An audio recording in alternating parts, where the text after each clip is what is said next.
Alors, salut à toi. Attends, je vais simplement installer mon ordinateur sur un endroit un peu plus stable parce que sinon, ça va être un peu dur de se parler. Oula, là, en fait, c'est sur une chaise et ça poche. C'est pas l'idéal non plus. Tu sais quoi? Je vais en réalité prendre un coffee table. Coffee table, tu vois, c'est cette table-là. Voilà, là, je vais la prendre et ainsi, on sera plus confortable, on sera plus à l'aise pour parler ensemble. Alors, voilà, sublime. Alors, aujourd'hui, je voulais simplement te parler d'amusement et de développement en soi, de développement personnel. On parle tellement de conquête, de poursuite de son bonheur, ou bien de comment être plus heureux. Est-ce que l'argent, achète le bonheur? D'ailleurs, si tu te questionnes sur ça, l'argent peut aider dans les cas, en effet, où tu es vraiment en difficulté financière. Si tu as presque plus rien et que tu es vraiment en difficulté, ou bien quand tu as une maladie, là, l'argent peut t'aider. Ça facilite, ça peut faire effet de leverage, ou bien ça peut aussi apporter davantage de liberté quand tu en as vraiment besoin. Donc ça améliore, ça te permet d'aller où tu veux, quand tu veux. Donc ça ouvre les portes de la liberté, mais en aucun cas l'argent paye le bonheur. Donc l'argent te permet d'être plus libre, d'être plus flexible, d'avoir davantage, on parlait de flexibilité, mais davantage aussi de, eh bien, d'ouverture dans ta vie. Si demain tu veux aller au Vietnam, à Costa Rica ou en Australie, tu peux le faire grâce parce que voilà, grâce à la manière dont tu peux dépenser ton argent, tu ne dois pas penser à prendre le vol le moins cher ou bien tu n'es pas serré financièrement. C'est simplement une commodité, d'accord, je paye mon billet d'avion, très bien. Mais ça va pas te rendre plus heureux. Voilà, ça c'est une chose de faite, au moins c'est dit. La deuxième chose, c'est développement personnel, bien-être, c'est très bien, mais comment bien se sentir? Comment mieux se sentir surtout? Parce que parfois on essaie d'organiser ses journées, on utilise des applications de développement personnel, on pense qu'une fois qu'on achète une formation ou autre, on se sent mieux. Et en réalité, non, ce n'est pas le cas. On est toujours pareil, on est toujours comme avant, il y a plus ou moins rien qui a changé. Alors, qu'est-ce que tu peux faire pour te sentir enfin bien? Savoir qui tu es, savoir ce que tu veux être, donc apprendre à te connaître pour enfin savoir qu'est-ce que tu aimes faire et qu'est-ce que tu aimes moins faire. Et en faisant cela, en apprenant à te connaître, tu vas pouvoir tu vas pouvoir d'ailleurs écrire une liste de choses que tu veux réaliser, que tu sais qu'en réalisant ces choses-là, eh bien, ça va te parler, tu aimes faire cela et en même temps, ça va pouvoir, passer ton temps, mais aussi quand même monétiser ta vie. On disait que l'argent n'augmente pas le bonheur. Oui, c'est vrai. Mais par contre, ça permet d'avoir davantage de confort. Donc, à un certain seuil, une fois que si tu gagnes 3 000 € par mois ou 30 000 € par mois, il n'y a plus énormément de différence. Tu as déjà une vie assez cocoon, assez agréable. Mais maintenant, si tu gagnes 0 à 3 000 € par mois, eh bien, c'est vrai que ça peut faire une différence parce que la qualité de vie n'est pas la même. Alors oui, ce que tu fais chaque jour doit avoir une corrélation aussi dans le fait de gagner finalement un peu d'argent parce que c'est quand même très important. Et puis au plus tu gagnes, ça peut aussi être des points.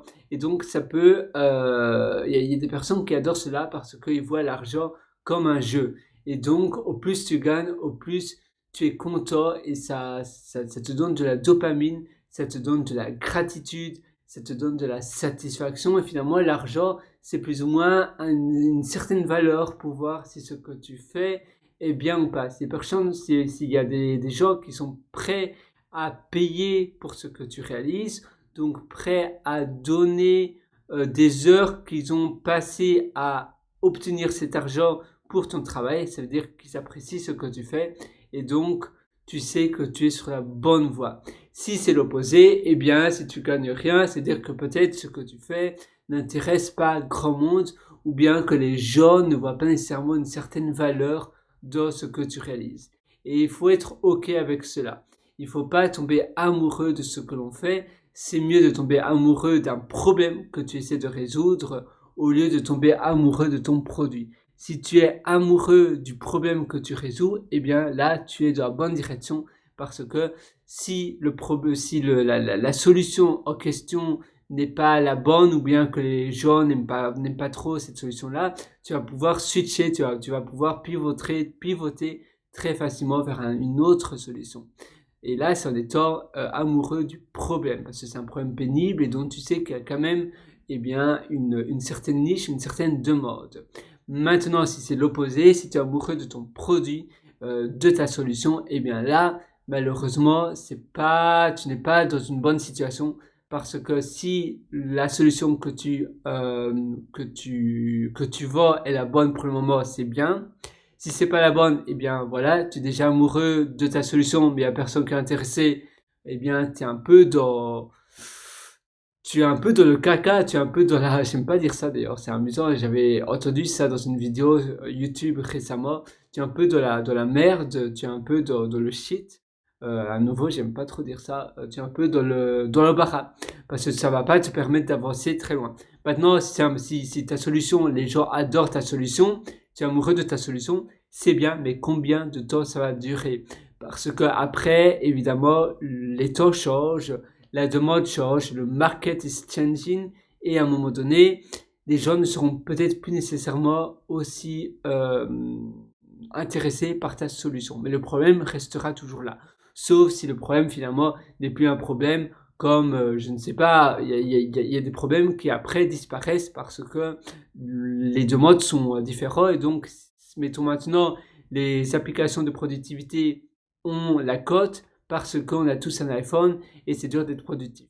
Mais il y a un certain moment où peut-être plus personne n'aura un iPhone et du coup, les applications de productivité, de la manière d'être davantage productif et de ne pas se laisser distraire par son téléphone, va s'éteindre.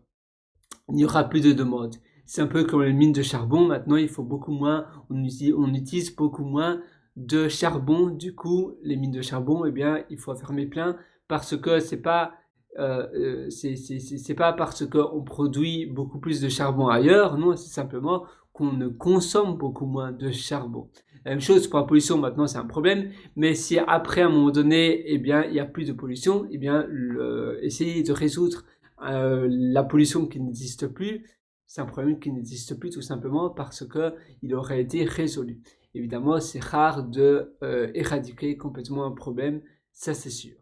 Voilà, moi je te conseille de penser qui tu es, d'apprendre à te connaître et de voir ce qui te fait kiffer, ce que tu apprécies vraiment. Et à partir de là, tu vas pouvoir travailler. Et finalement, le but n'est pas de travailler pendant longtemps, pendant une journée, puis c'est tout, c'est fini. Non, le but est d'être consistant, de finalement faire appel à le compound effect, donc le travail cumulé. Être régulier dans les actions que tu fais. Un petit peu tous les jours, eh bien, ça vaut mieux qu'une fois tous les X temps.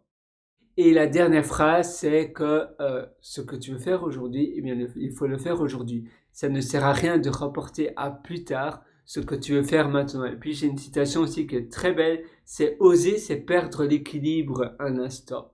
Mais ne pas oser, c'est perdre la vie. Et en effet, ce que l'on regrette sur notre lit de mort, ce sont toutes les choses que l'on n'a pas fait, que l'on n'a pas réalisées, et pas les belles choses que l'on a réalisées, même s'il s'est avéré que c'était un échec.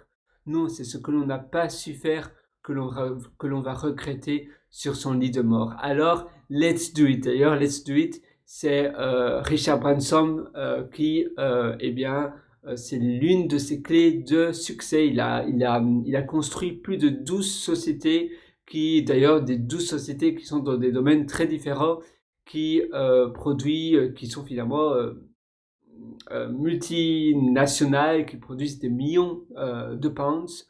Et voilà, il agit, il voit un problème et il fonce directement, il y va, et puis il apprend de ses erreurs, mais au moins il y va, il passe à l'action. Et toi, c'est pareil, passe à l'action, c'est la chose la plus importante.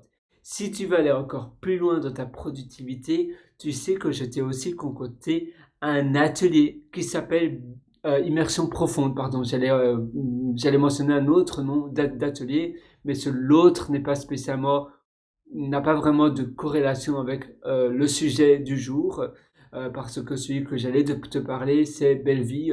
Mais Belle Vie, finalement, ici on parle plus de productivité, d'améliorer son quotidien, etc. Donc j'aimerais te partager l'atelier immersion profonde. La méthode Deep est là, je te prends par la main et on fait ensemble l'amélioration de ton environnement, de ton quotidien, des niveaux d'énergie et bien plus. On va aussi débroussailler tout ton intérieur et ta vie pour que tu puisses commencer sur des bonnes bases, sur les bonnes fondations, sur les bonnes habitudes. Et ça se trouve donc sur mon site pierrewriter.com, pierrewriter.com. Moi, je te souhaite tout le meilleur du fond du cœur. À une prochaine et à tout de suite dans l'atelier.